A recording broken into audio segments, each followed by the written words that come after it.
যে দুঃখিনী মা হায় রে আমায় করেছে লালন, করেছে লালন। আমি কেমনে দিব ওই দুঃখিনী মায়ের দাফন, কেমনে দিব ওই দুঃখিনী মায়ের দাফন। যে দুঃখিনী মা হায় রে আমায় করেছে লালন, করেছে লালন। আমি কেমনে দিব ওই দুঃখিনী মায়ের দাফন, কেমনে দিব ওই দুঃখিনী মায়ের দাফন। লিল্লাহি তাকবীর, নারায়ে তাকবীর।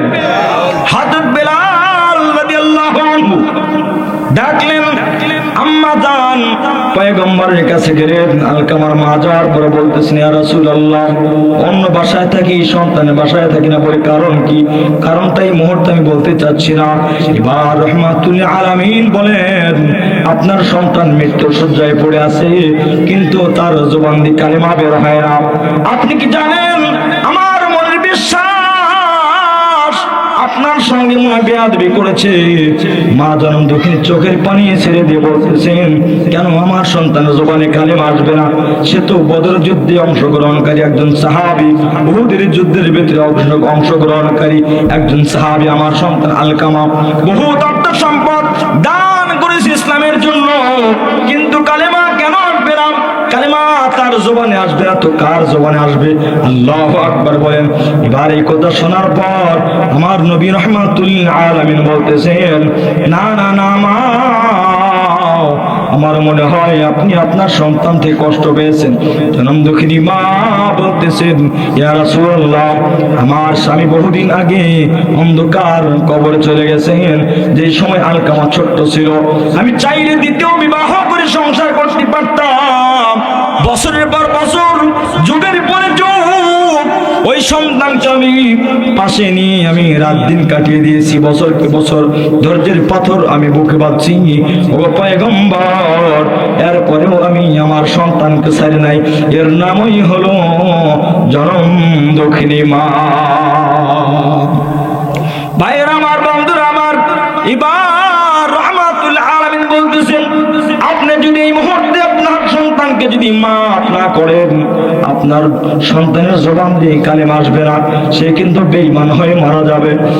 দুঃখিনী মা বলতেছেন, ও পয়গম্বর, আমি আমার সন্তানকে মাফ করতে চাই, কিন্তু আমার সন্তান ছোট্টবেলা থেকে যখন ধীরে ধীরে ধীরে ধীরে বড় হলো, বড় হইতে হইতে এক পর্যায়ে যখন সে বিবাহ শাদী করলো, করার পর পয়গম্বর, সন্তান এক পর্যায়ে আমাকে আঘাত করতে শুরু করেছে। একদিন হঠাৎ করে আমার শরীরে বহুত আঘাত করেছে। হাতে আস্তেনগুলো খুলে খুলে জনম দুঃখিনী মা,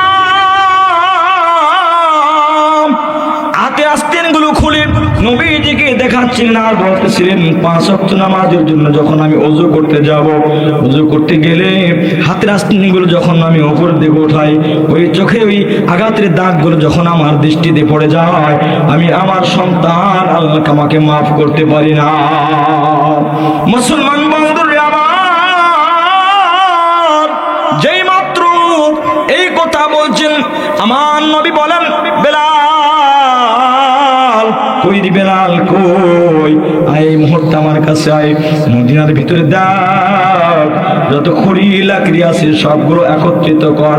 আজকে আলকামাকে আগুন দিয়ে জ্বালিয়ে তাকে পৃথিবীর জমিন থেকে বিদায় করে দেব।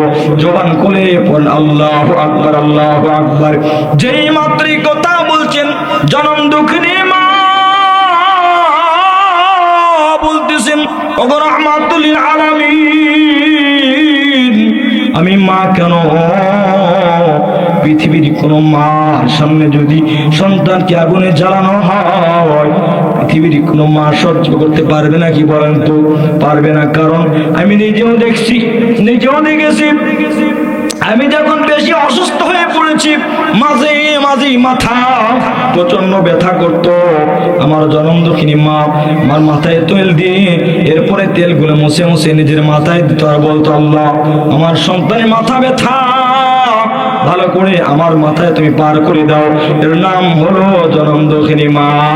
জবান খুলে পড়েন আল্লাহু আকবার, আল্লাহু আকবার। যেই মাত্র বলছেন আমার সন্তানকে আপনি আগুনে জ্বালাইবেন, আমি সন্তান সহ্য করতে পারবো না, জান কথা দিলাম আমি আমার সন্তান যে কষ্ট আমাকে দিয়েছে, আমার সন্তানের সমস্ত কষ্টগুলো আমি মা ভুলে গেলাম, আমার সন্তানকে মাফ করে দিলাম। বলেন আল্লাহু আকবার।